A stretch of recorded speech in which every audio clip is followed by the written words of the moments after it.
The aim of art is to project an inner version.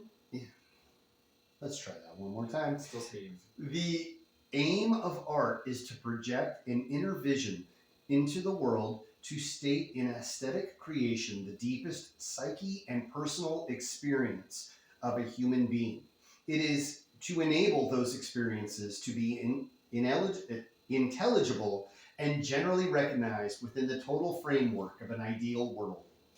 Friends, this is episode 59 of the Formless Podcast with Tyler, the superhuman, and me, Dustin.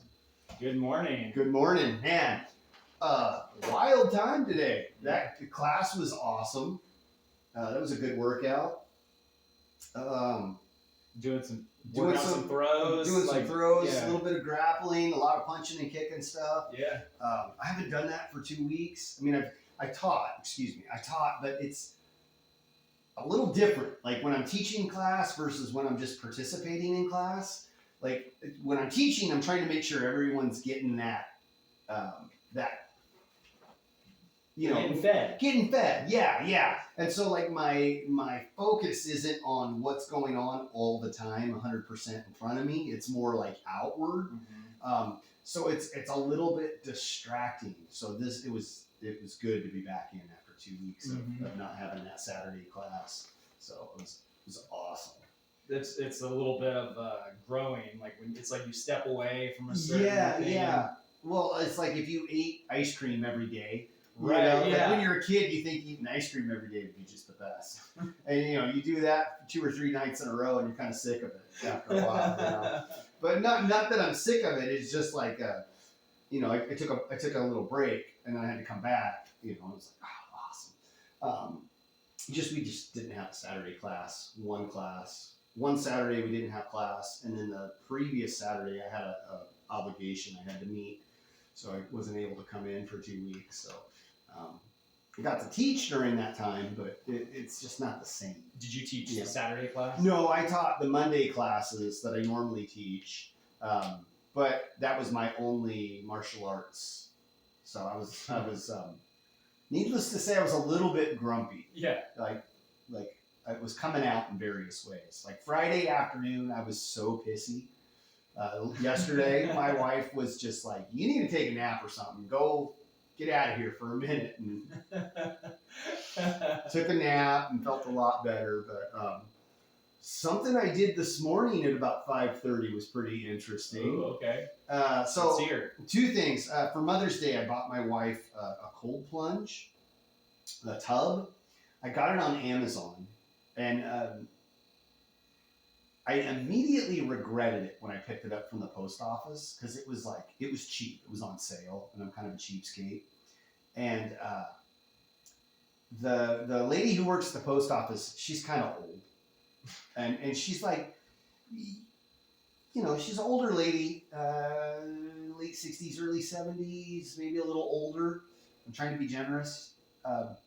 But she grabs this box, and it's like the size of a suitcase. Deep as it is tall. Okay. I'm thinking this thing's probably going to weigh like a good 50, maybe 60 pounds. Because a person's got to fit in this thing, right? When it's all put together. Right. And she grabs it like she was just grabbing a box of shoes. Like it's just super light, right? She just hands it right over to me, and I'm like, this thing's cheap. Like it's not gonna. There's no way this thing's gonna hold. And I'm all bummed because I bought it for Mother's Day because that's what my wife wanted. Right. Like this is my Mother's Day gift. Didn't really have a backup plan. Poor planning on my part. But this is like it. I'm like, oh crap. So I get it home, show my wife. She's all jazzed. Open it up, and I'm like gonna put it together for her. And I posted one of the pictures on the Instagram page. The instructions are in the most broken English, like roughly translated. They used Google Translate, and just spoke straight Chinese, and then they went and translated it over, And there's like misspellings and grammatical errors and all throughout this instruction manual. And I'm just going the whole time like, oh, I got taken for a ride, But my wife, ever the optimist, she's like, just put it together. She was all excited. She didn't care. It could have fell apart immediately, but she's like, just put it together. And if it doesn't work, we'll return it. It's Amazon. They'll take everything. Yeah, feels like it. So it's about hip height, and it's kind of if it lasts through the summer in the Reading sun, we'll be good. Because I've already determined we're gonna get a different one, another one, a better, like I'll build one or something out of a feed trough or something, But I still have some plans for that. But anyway, she liked it. So she liked it so much that I was like, okay, I'm gonna try it. So this morning I get up, it's getting things ready because I got some dinner prep that I had to do, and a couple other things, and I'm like, if I'm gonna do it, I better do it now, because I'm gonna lose my nerve. Mm-hmm. So 5:30 in the morning, I jumped in that thing and woo! In the ice bath. In the ice, 3 minutes. 3 minutes.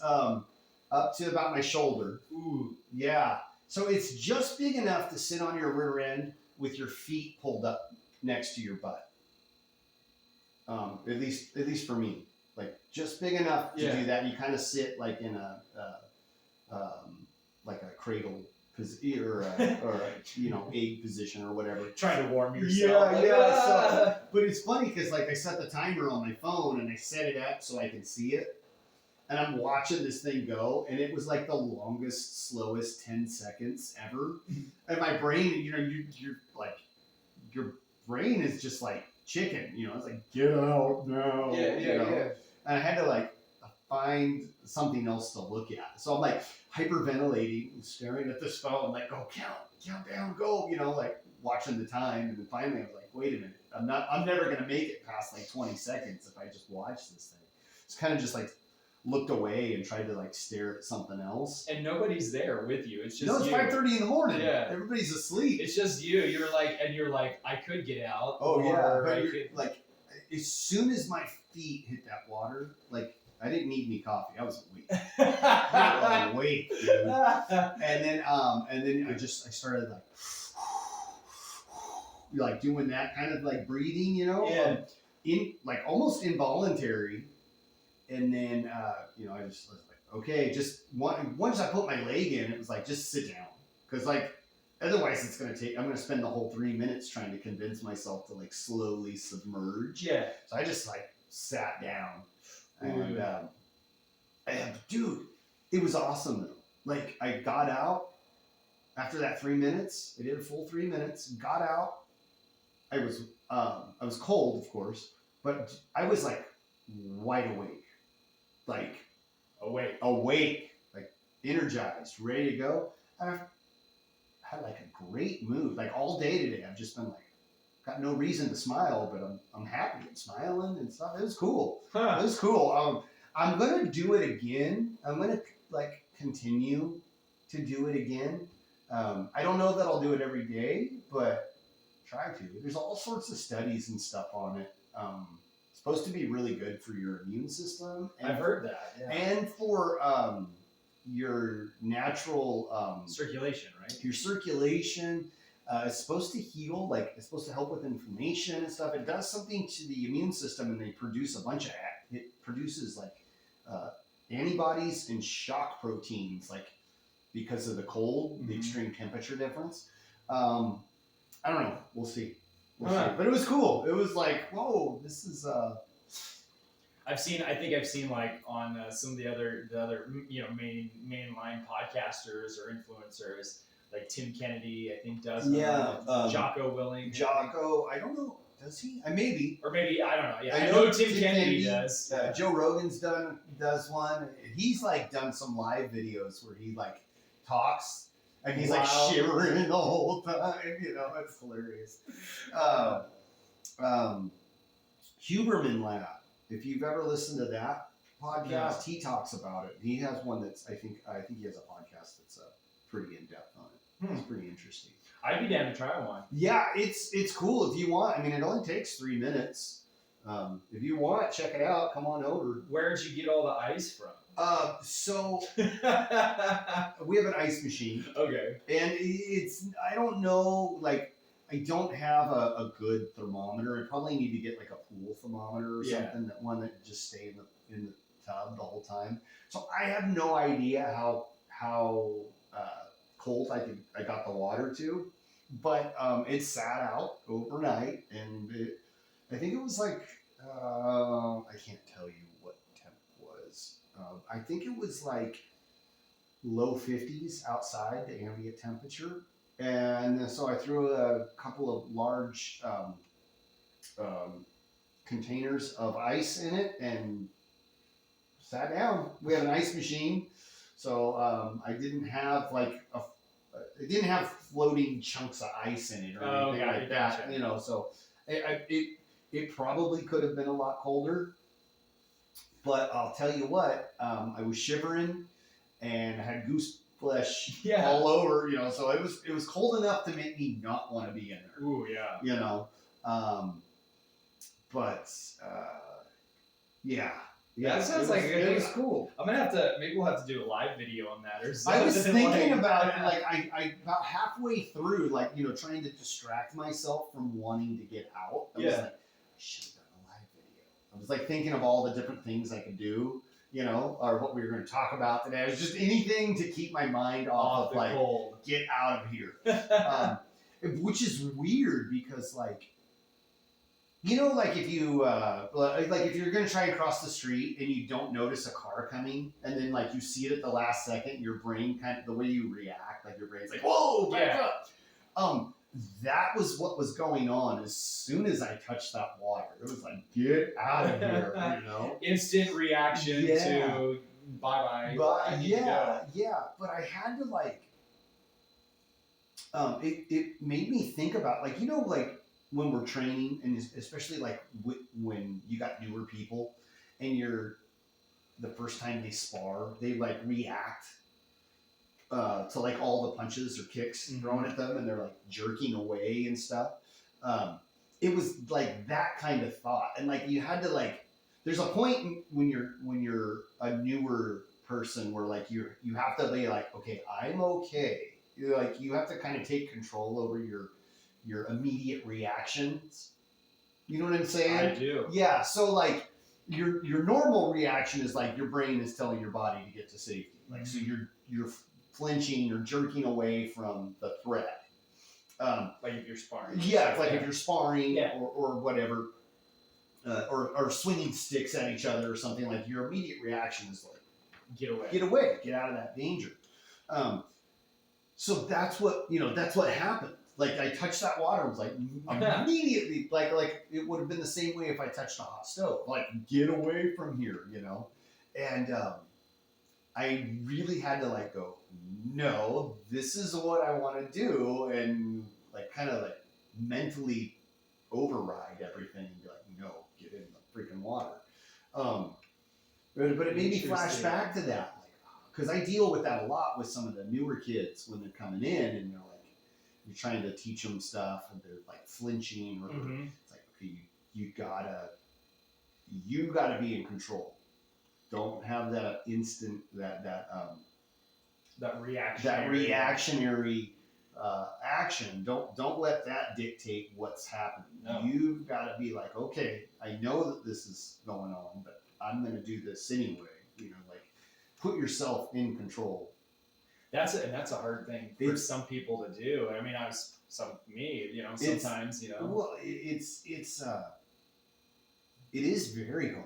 It's very hard. I find myself even in other situations, I react really, really quickly, and sometimes I'm like, afterwards, like, that was probably not the best action there. I tend to blow up and get loud and let off all that steam, and then I'm fine. Like, it's okay, you know. All right, I did my thing. I blew my top, steam, and the steam's let off, and now we're good. We can continue. But I'm working on it. Yeah. We're always a work in progress. Yeah, I've that's interesting. Yeah, and that's in sparring. as well as everything. That's you get somebody that's new to something, and you got all these new things. And it's easy to just want to like pull back. You're learning a whole new art. We got some of the white belts that were in today's class, and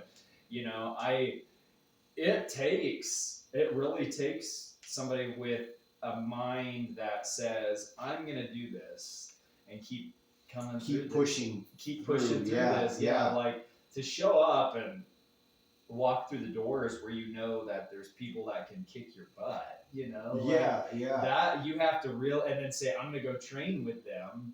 That is really, it's the same way of getting in the ice bath. You have to be like, oh, I am gonna sink myself into this tub of ice water and just sit there and do it. I'm gonna walk into the dojo and go train with these people like that, Yeah. So, and you're right. It's mind conditioning. Well, which brings up a really important point. I've been talking about this a lot with my wife because she's going through school right now. Straight A's, by the way. She just finished her last. I'm super in trouble for this, but I'm super proud of her. She doesn't want to share that with anybody, but she's kicking butt. So good for her. And she's working really hard, like 9 and 10 hour days sometimes. So it's not easy for her.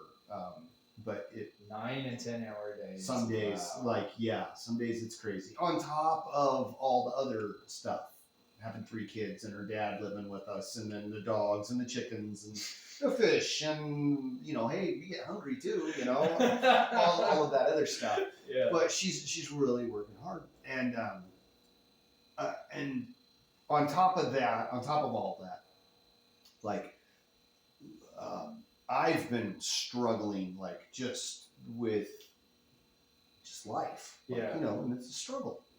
I don't want to get into all of the stuff. It's okay. Everything's going to be fine. It's just been, it's an uphill battle. Every day. But I was watching something the other day, and I can't remember what the heck I was watching. It was a TV show, and I want to say it was Denzel Washington, but I could be wrong. Anyway, the character, he's like teaching somebody something, and just some life skills. The other character had made some pretty poor choices in their life, and they weren't really they weren't happy with everything, and they were complaining about what a struggle it was trying to overcome whatever problem they were having. I can't remember. But he's like, hey, there is no progress without struggle, and it just, it hit me, absolutely, there's none of that. There's no growth in that comfort zone. You have to be pushing forward. If you're trying to grow, if you're trying to progress in something, you're going to struggle. And I think that is a human condition that everyone can relate to some point in their lives, but man, it doesn't make it any easier sometimes. No. When you're right in the middle of all of that, and you're just, you can't win for losing, as my dad used to say. Okay, yeah. It doesn't make it feel any better. Yeah. You just have to know that, eventually you'll be through this struggle. Yep. And then it'll be on to the next one. Yeah. It never ends. No. You push the rock up the hill, you get to do it again tomorrow. But yeah. I mean, it's just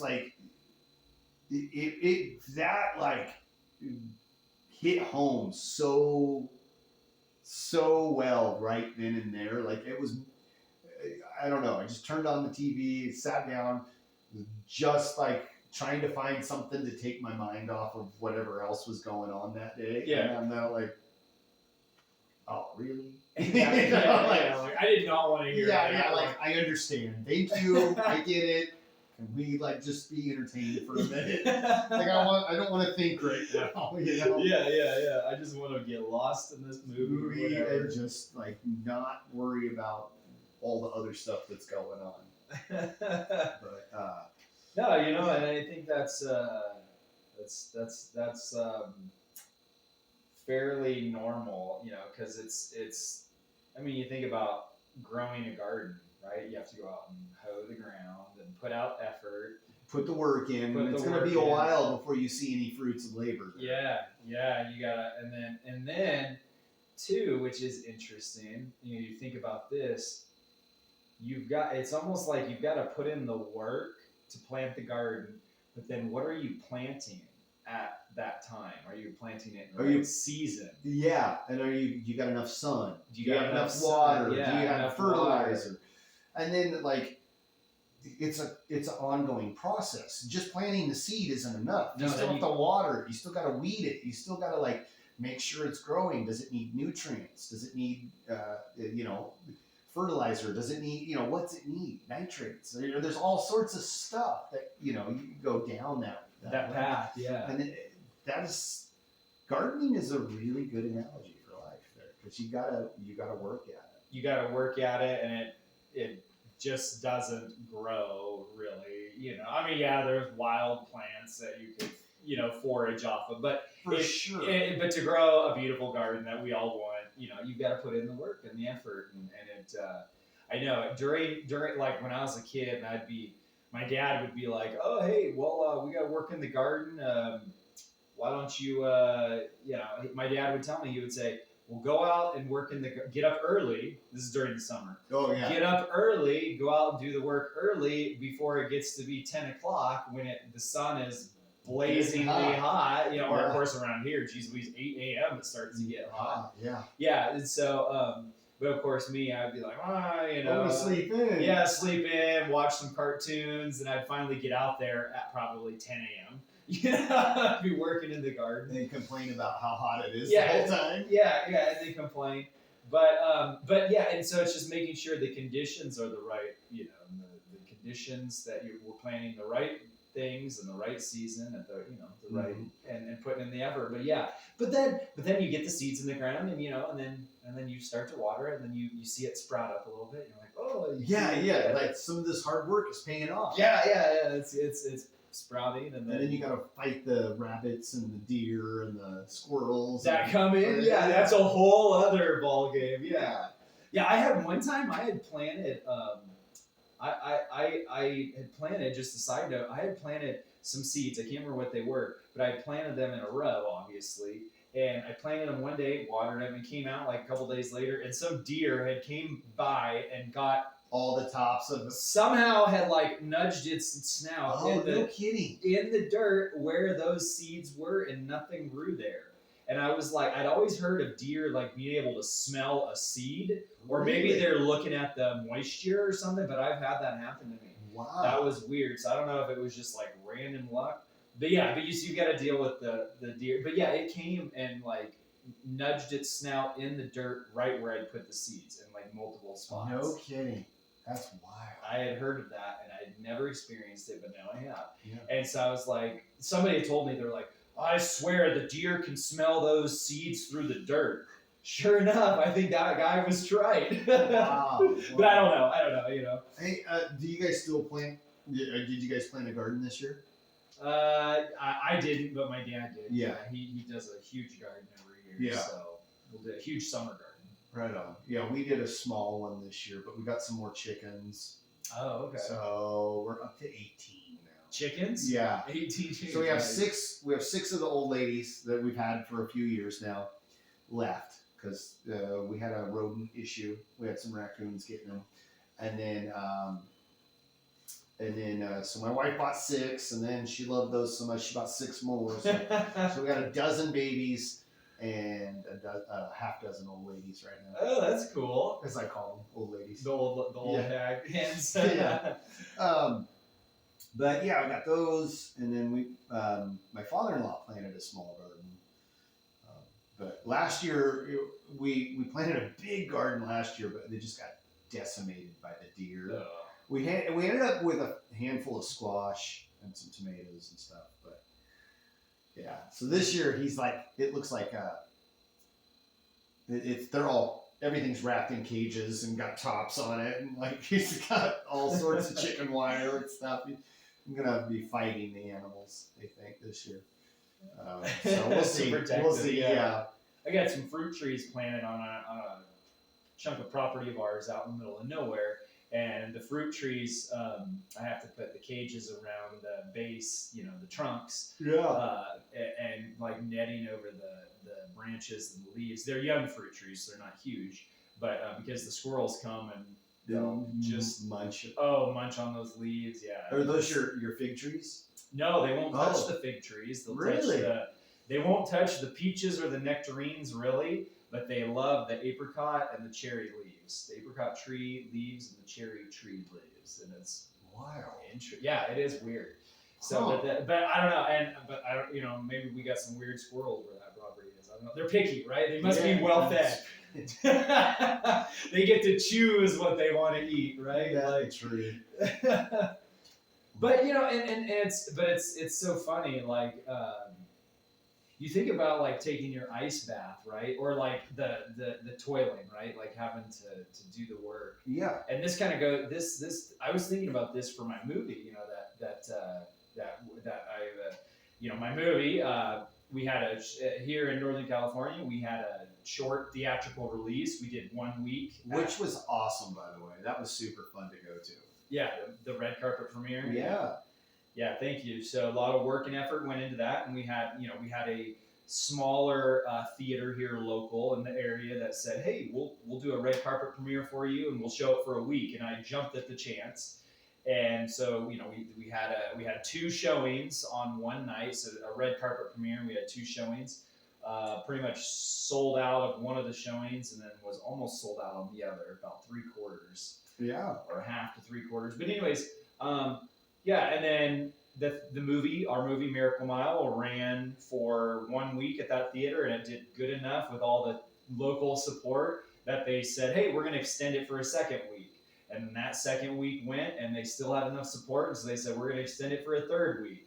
So they originally only told us, "Well, we'll show it for 1 week." Well, 3 weeks later, it was still going. Well, yeah, it was ending its run after 3 weeks. So. But anyway, so we don't have it currently in any theaters right now, but I'll be getting it on some streaming services soon, and then be able to announce next couple months or so. Yeah, definitely next couple months. Okay, yeah. I'm sure that's a long process because you got to figure out who's got the rights and who's got the distribution rights and who's got this and that, and it's a process. And so, I mean, it will definitely be at least 3 months, if not more. So, but, but what I was thinking of, is that we have had to get to this point where I now have a movie that I've done, that I produced, that had a small theatrical run, and it had it had 1 theater in Kansas it went to. Oh, really? Yeah, 1 theater in Kansas, my dad's hometown, in the middle of nowhere, Kansas. No kidding. Yeah, I shouldn't say middle of nowhere. It's actually a pretty cool spot. But in the middle of Kansas, my dad's hometown of Atwood, Kansas, the little theater in that little town there showed it. And cool. Yeah, and so all my relatives and family back there got to go see it. So it did 2 weekends there, Friday, Saturday, Sunday. 2 weekends of that. And then it did 5 theaters in Northern California and on the coast of Northern California. So like Eureka, McKinleyville, all that, Crescent City, Southern Oregon in the Southgate Cinemas in Southern Oregon in Grants Pass, and then 1 in Mount Shasta. So we had 5 theaters that showed it. And so those 5 theaters showed it. They only did 1 week. And then we had the 1 theater here local that showed it for 3 weeks because it did so well. But when I sat there and I've been thinking recently, because this is, I've talked about this on the podcast of making a movie, that it wasn't one big decision that arrived us at here or one big action. It was all these little decisions that were like, like a lot. Yeah. It wasn't like there were just big decisions that had to be made. The big decisions. Okay, we're gonna make this movie, right? That was a decision. But like that was like within that being a big decision, it was a small part of the next chain of events that had to happen. And it was like click, click, click, click, click, click, click, and it was like all these things, these little decisions, these little actions that added up to one big thing. Like we've talked about kinetic linking. Kinetic linking. And so going back to your garden analogy or your ice bath analogy, you got in the ice bath and you had to blow up the ice bath, right? Because it was an inflatable one. It's like it's like a well-made kiddie pool. Oh, okay, yeah. So it's got like semi-hard sides, and you have these rods that go up that like support it. Yeah. And then the ring around the top is inflatable. Okay, I know what you're talking about. So it's kind of goofy. But you had to buy it. I had to buy it. I had to put it together. Put it together. Make it stand up and set it up. And then you had to get up that morning instead of going back to bed. Get into it. Well, and then fill it up. Yeah. Put some ice in. It was all these little decisions. Yeah. The funny thing is, not to interrupt you. Yeah. The whole time I was putting this thing together, it was like, there's no way I'm going to ever use this thing. This is all for my wife. I had no, I was kind of curious about it, but I'm like, why do I want to make myself uncomfortable?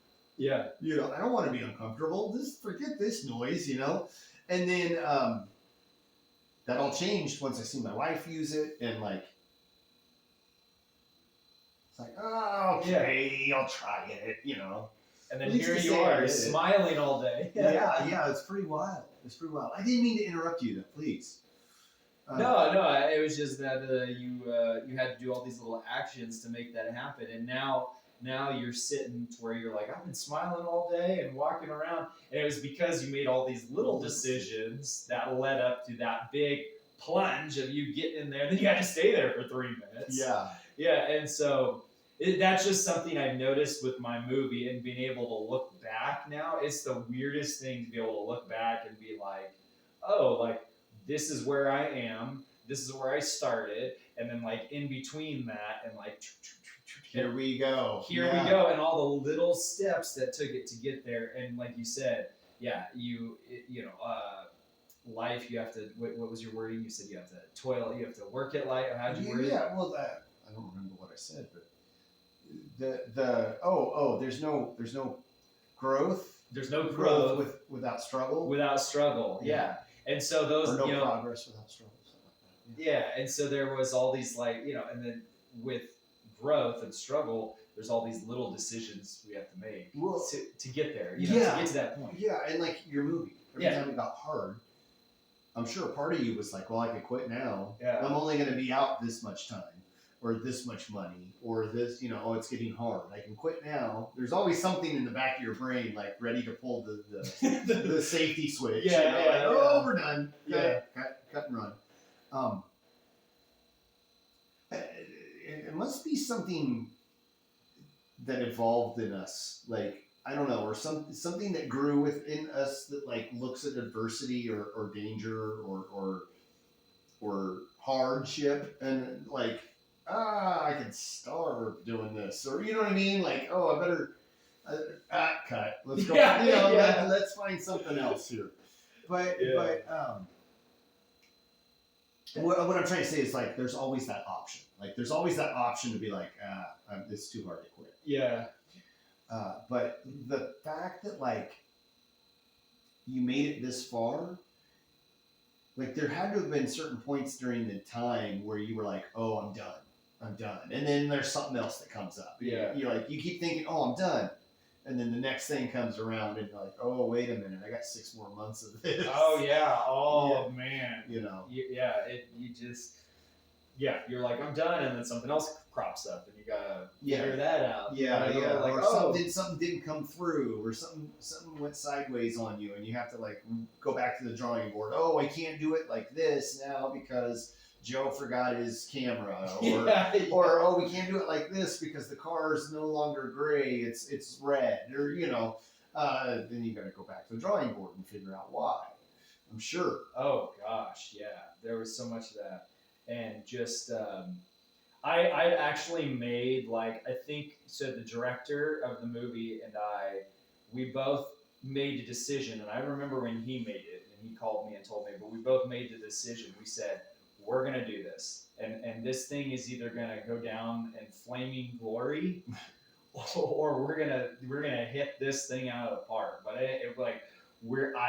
I made a hard decision. I said, I am not quitting. Like, this thing is going down in flames. Yeah. And this movie might end up being a half-made film. That's terrible, but I'm gonna stick with this until it's done within my capabilities. Yeah, you're gonna see it through. I'm gonna see it through, and it was just a hard decision, and I stuck to it. And sure, there were days where you're like, oh well, the heck with this. Like, you know, you want to just, at this point, it's easier to quit. Yeah. Pop smoke and get out of here. You know, military term. But yeah. So we, but that was the thing, was really just sticking to that hard decision of saying, like, I'm not gonna quit. And as much as I wanted to, and there were some days where you're just like, I'm done. Like, you know, the heck with all this. But you just have to. And it's weird, like, to not, like, to be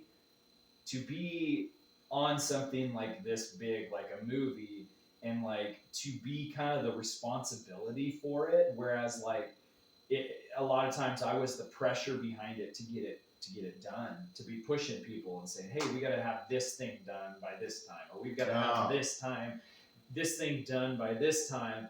And like just to take on that responsibility, like a big responsibility like that, of finishing a film or any project, right? Like a business, you do a business, or seeing things through at your job that you know, project you have to do. It's just so interesting to know, like, when there's that, it's almost like that fine line of like, well, I could just quit and the whole thing would fall. But then you'd be like that would be a night, like it would be, it's like you could just, it's like quitting when you're halfway through restoring a car. You'd have that car sitting there the whole time, the rest of your life, just looking at you, and you're like, oh, what's worse? Like looking at the car or the trying to fix it, you know, type thing, or restore it, you know. Yeah. So yeah, it's just so interesting to know that, like, it's like for us, we were just like a hair away from like all of us giving up, and just like, I'm not saying like we were, but I'm just saying, like, there were some days. Were some days where me or my friend, the director, or, you know, some of the other crew members, they just wanted to give up, and it was like, you're just a hair away from somebody giving up. Yeah. Like, nope, you can't. Like, because this thing will just fall down. Well, but sticking to that decision, you know. Yeah. And it was all those little decisions along the way, and it wasn't one big, massive, like, whoop. It was just like little decision. They all added up.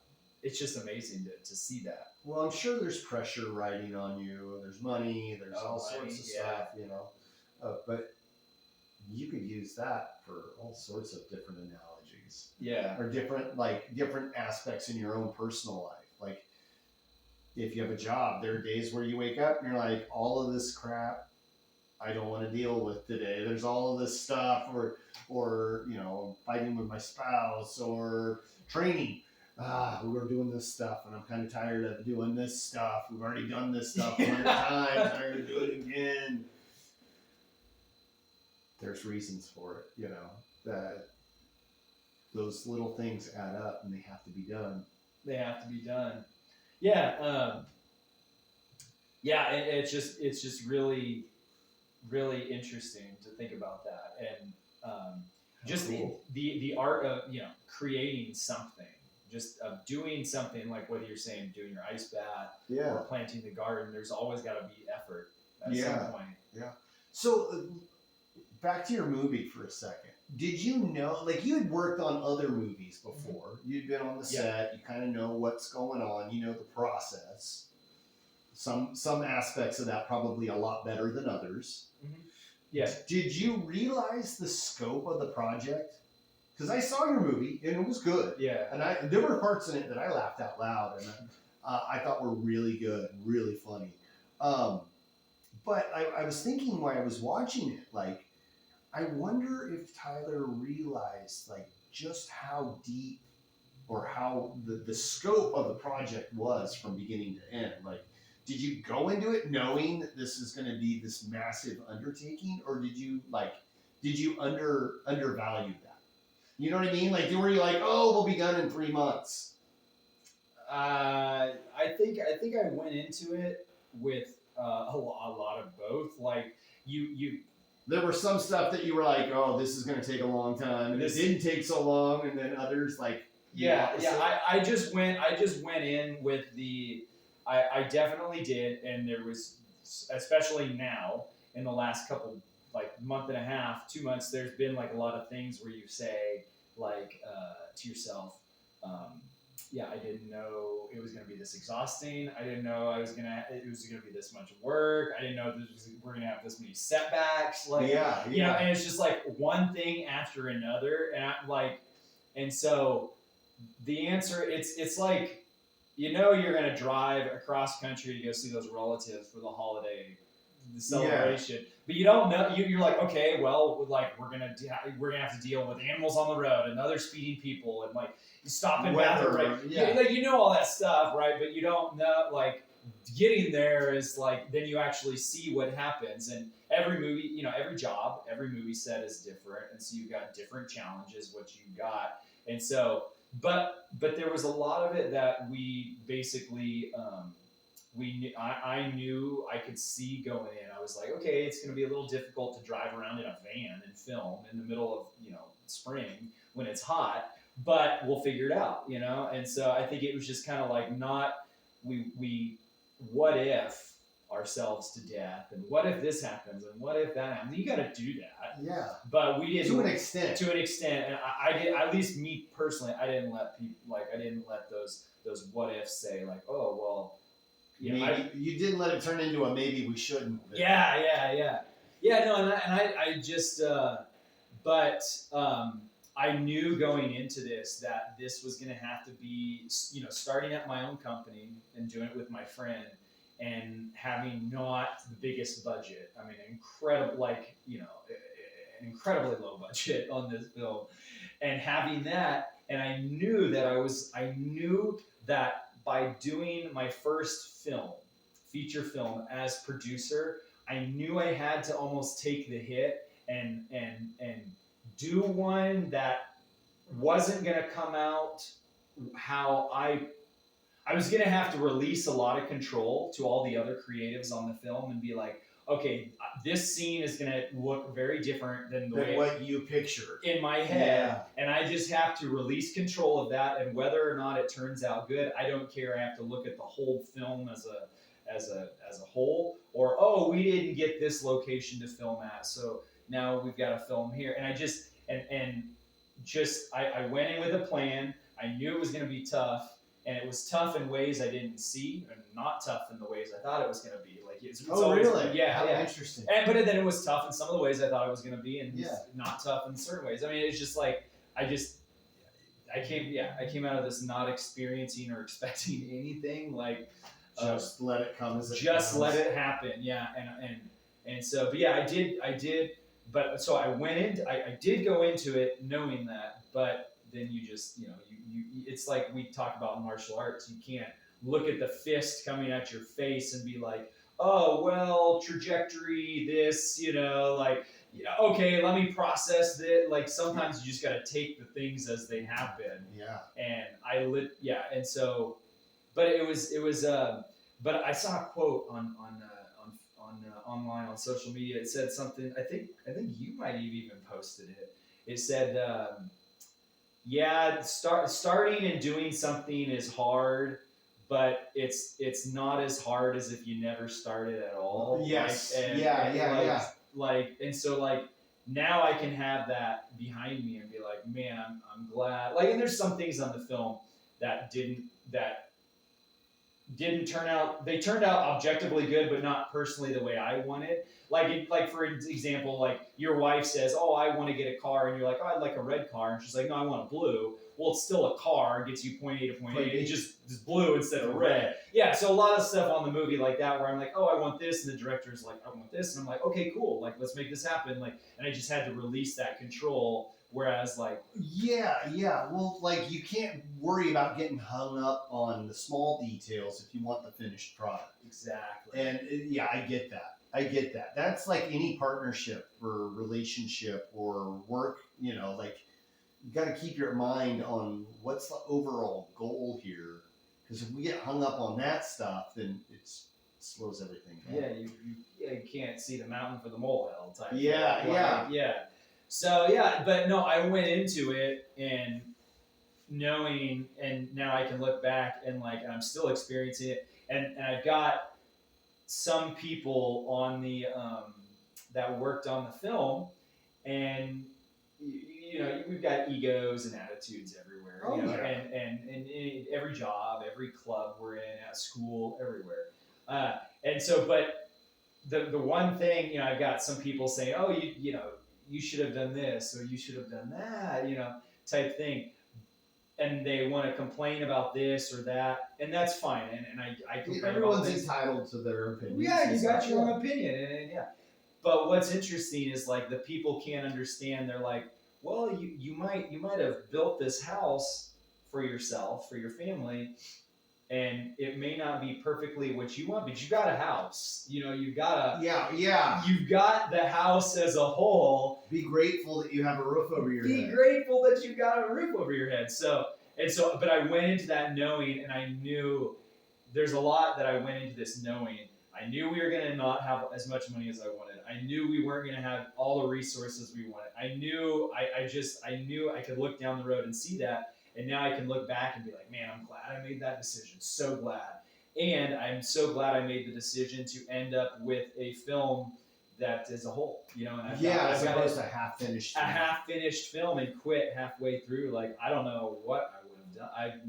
That would have followed anybody around, the rest of your life. And it's like that quote, is it better the pain of starting or the pain of never starting? What do you want? Exactly.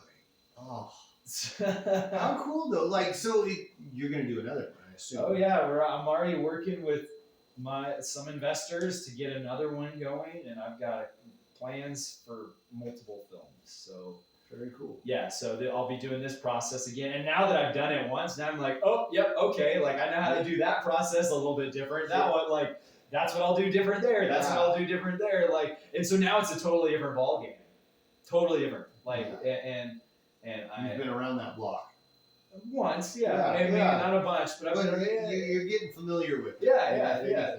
To where I took the plunge, and I was that was another thing, willing to deal with the unknown consequences. Like, you don't know what there's going to be at the end of your journey or the consequences or how that's going to change, but you just got to be willing to deal with that. Mm-hmm. So many unknowns. It got me just being okay with the unknown. So, and that's scary. Yeah. because sure. Guys, we like to know. Well, and especially if you like to plan ahead. And you're a planner, wait a minute, this didn't go according to plan, and I assume like the more hands you got in the pot, the harder it is to get your point across sometimes. If you're working together as a team, but people are passionate about stuff like that, and like, this is the way it has to be. And they can't see any way around it. And like, this is what I want. And good on you for being able to be like, okay, cool, let's try it. Yeah. I was just like, and it's not that you had anybody like that there, but I'm sure that there were differences of opinions. Oh yeah. There's always differences, and just, I want this car blue, I want it red, and you're just like, okay, it's a car, it's going to function. Is it going to do the job we need it to do? Yeah, does it tell the story? That's what we say. Does it get the goal? Yeah. Do we get the goal? Yeah. Okay then. But yeah, and so, but just to recap on that is that I can see all the little decisions. It wasn't one big decision. It was all the little ones that added up to one big. It's like the pitcher or the batter hitting the baseball bat. I mean, he's pivoting his ankles. Everything's working together. And I mean, his shoulders, his waist, his legs, and they're all these little movements that add up to one big movement. at the end, and so I think that's pretty cool. Right on, man. So, but yeah, I definitely, now that I'm on the other side of that mountain, like I can look at that and be like, tell people like that would have hurt more to never start than it would have been to like get to this point. Like all the movie comes out, you know, you've got you people that talk good about it. Mm-hmm. You've got the people that the detractors, the bad, and then the ones that are a little good and a little bad, and then you've got. But I'll take all of that and all the stress and all the pain that I went through to get to this point, you know, to that I have a movie that's done, and now I've got people that said, oh, they looked at that movie and said, oh, okay, well, what's your next movie that you're gonna do? Like, and people that are potential investors, and so like I never would have had that if I wouldn't have gone through all this pain. No, I shouldn't say pain. There was good stuff. Well, no, but there's struggle, struggle. You know, yeah. But I come out of it, and I feel like I feel a lot more thicker skin. I feel calloused. You know, like you get on your hands. Like I don't know if those are the right words. No, you. I'm sure, because like there were some things that probably bugged you, really bugged you, and now you're like, oh, now that you're on the other side of it, it's like that was nothing. Nothing. I made a big old mountain out of this, and it wasn't anything. Yeah. Oh yeah, I've been having those realizations recently too. So, but yeah, no, I think definitely it would have been more painful to not start, and so I can actually legitimately say that. For sure. Which is interesting. For sure. You know, there's a lot to be said for that, because like you're making this movie, and other than you telling people about the fact that you're making the movie, it's kind of like podcasting in a way. Like you don't know what the finished product's like until people come back to you and say, hey, I watched your movie, it was good, or it was bad, or, you know, don't do that again, or make another one. Same thing with like podcasting. We do this whole thing, we put it all together, we send it out, and like I can see that people downloaded it, I can see people listen to it, but unless somebody says something, you really don't know what it is. You don't know, is anybody going to watch this? Yeah. Is anybody going to like it? It's a little bit of a leap of faith. For a movie, I'm sure it's a huge leap of faith. That's like jumping off a cliff. You got no idea, am I even working on something that's going to be good? Am I going to, like, could you imagine, like, there's some movie that's real famous that was a big flop. They wasted tons of money. They had all these stars, Heaven something or other. It was made in the late 70s, early 80s sometime. Huge cast. I remember reading an article about it a long time ago. But it was just a bomb to the point where people don't mention it. Really? Like, yeah. And it just crashed. So can you imagine, like, making a movie and, like, thinking it's going to be really good and then it's not? Or, I don't know, that would be worse than making a movie not knowing, I think. Like, just making a movie and not knowing how it's going to turn out, like, just hoping for the best, but, you know, working your hardest, not knowing how it's going to turn out. Just making it and putting it out there. Versus making a movie you think is going to be great. Yeah. And then it just crashes and burns. Ooh, yeah. That would sting. That would hurt. And I wouldn't mention that either. Ooh. Yeah. That could really... But like, there's a lot of... You know, you put that out there and you hope it does well, but you have no clue. You're rolling the dice, and like you're betting a lot of time and energy and effort and money on that. And like, that takes a real... a leap of faith. A leap of faith, but it takes some guts. Like that's a gamble. You know, that's like emptying your checkbook out and going over to the casino and be like, slap that on red, baby. Let her run. You know? I mean, that's a risk. Yeah. You know. Well, and that's like your ice bath analogy is that you had to take a risk. You didn't know what was going to come on the other side of that. And now you're... Well, you know... But now you're getting a smiling, happy day. Well, I could have just stepped out. I could have never done it to begin with. Or I could have like, oh, that's too cold. I'm done. Tapped out, you know. But But the worst case scenario there is I got cold and I got wet. Yeah. Big deal. I didn't borrow a bunch of money to make a movie, or ask people for money, or try and raise a bunch of money to make a movie. I didn't, that they're equated, but they're not on the same. They're not on the same level. Yeah, right. Your stuff I admire that for you. Of you. I admire you because that takes a lot of guts and a lot of damn the torpedoes kind of thing. Just okay, we're gonna go for this. Yeah. I had damn the torpedoes. Yeah, I had everyone telling me not to make this film. I had literally everyone in my life saying, you don't have enough money, you don't have the right stars, you don't have location, you don't have XYZ, you don't have, and it was all those naysayers. Literally, even the director of the film, my friend Luke, and I can say this on record because he remembers this conversation, but he one time we had a phone conversation. It was a direct confrontational phone conversation where I said, we just gotta make it, and the heck with the consequences. Whatever happens, but we gotta at least try. We gotta try. And I haven't yet brought it up yet with anyone that told me, don't make this film. You're not gonna be able to make it, or it's not gonna be successful. But I can go on the record. Let this be the record that I was the only one saying, and this isn't bragging, but I'm the only one that was pushing this thing the whole time, the pressure behind it to get it to go. And like I said, if I would have backed away, there would have been no one to really push it through. And so to be that close to the ledge, it's like walking next to a cliff, and you're I could just step that way and end it all, or I can keep walking on this ledge here. And so, it's all those people that were saying, for various specific reasons, and they, some people were saying, oh, you don't have enough money, oh, you don't have locations, you don't have actors, you don't have vehicles, you don't have you don't have distribution, you don't have all these things.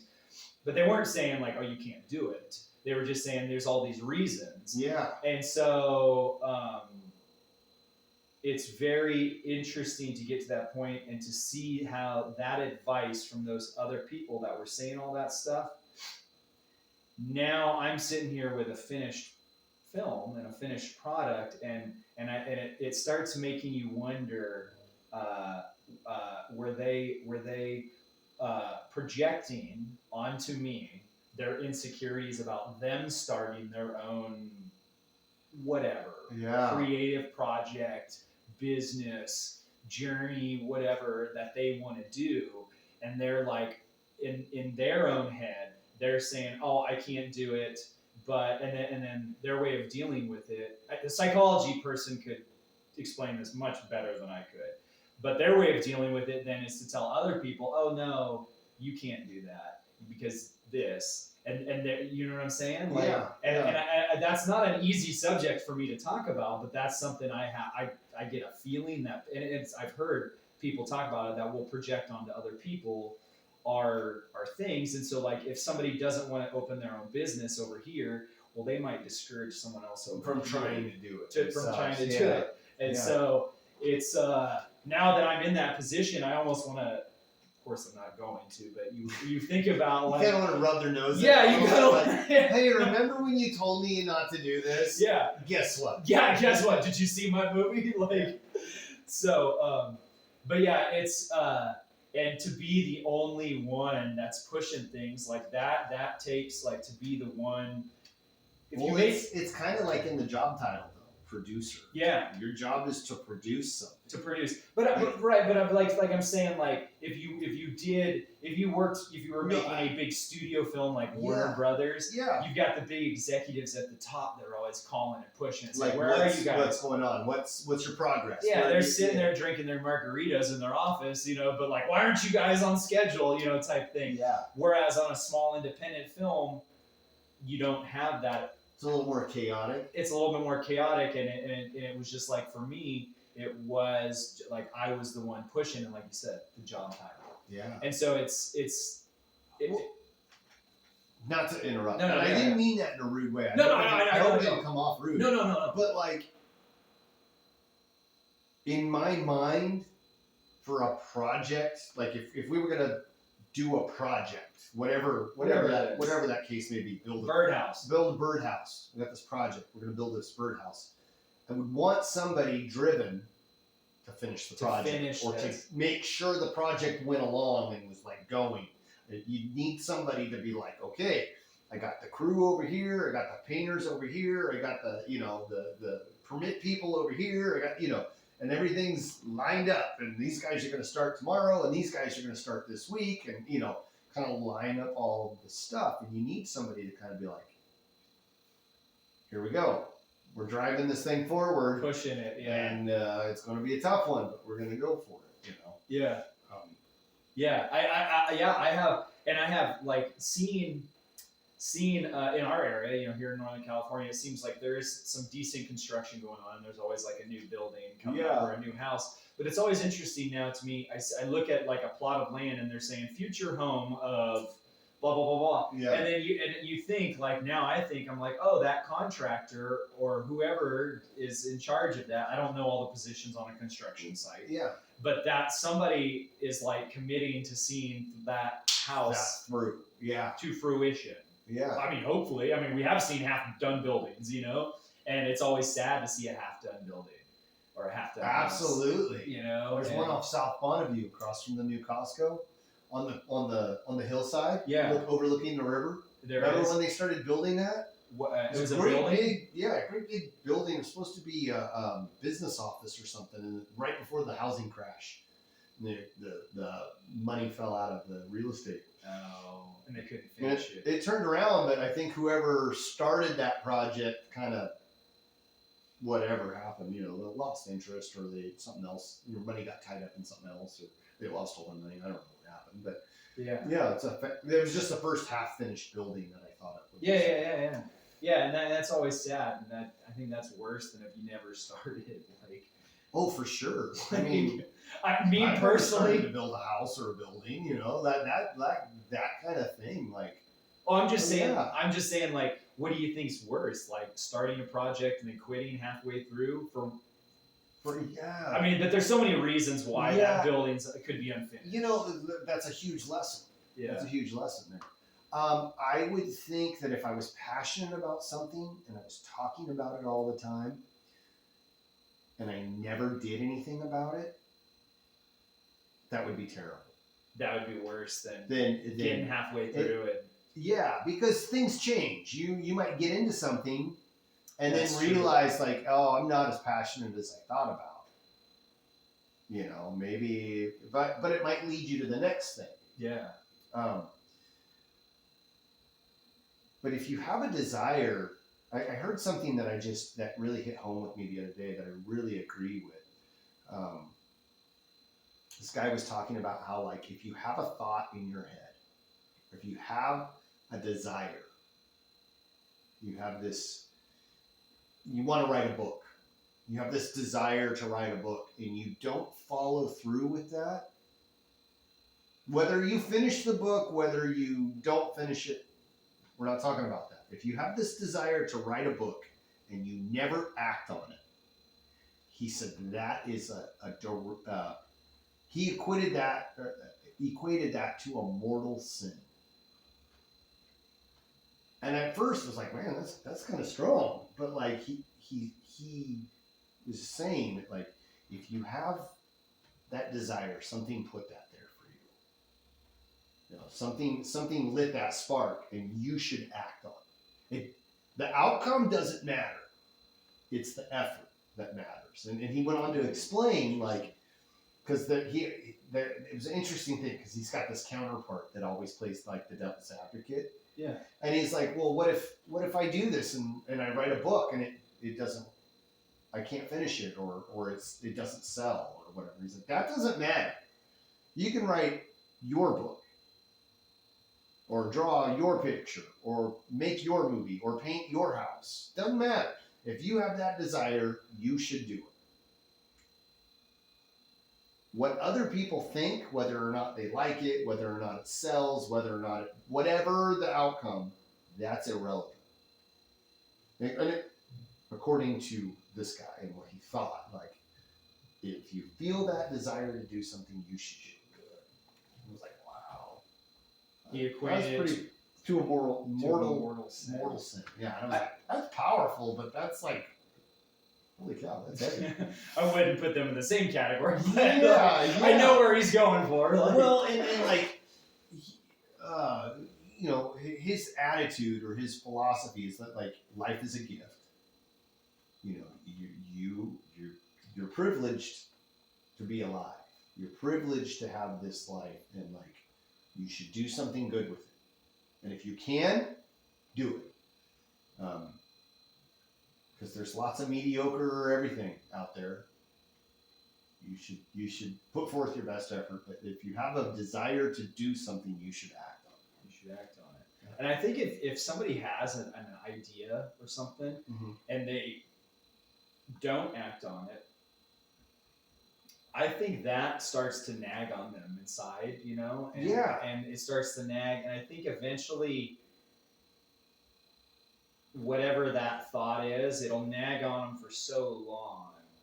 And then they'll make a decision, whether consciously or unconsciously. And they'll say, inside of you, they'll say, well, that idea is never going to work. Or I can't do that. Or whatever, and then it's almost like they'll kill that idea themselves. But I think what that idea does, it doesn't go away. I think that idea just sits there and rots inside of you, and I think it rots, and I think it then starts to eat away at you even more.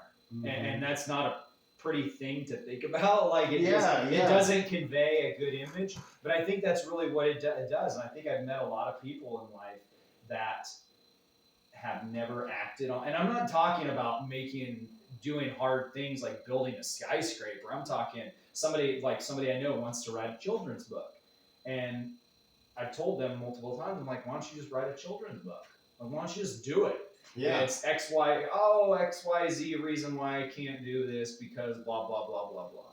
And I think that idea, like those ideas in people, and I've known multiple other people that have had ideas. They say they want to do it, and you talk to them years later, and they still haven't even taken a first step on it.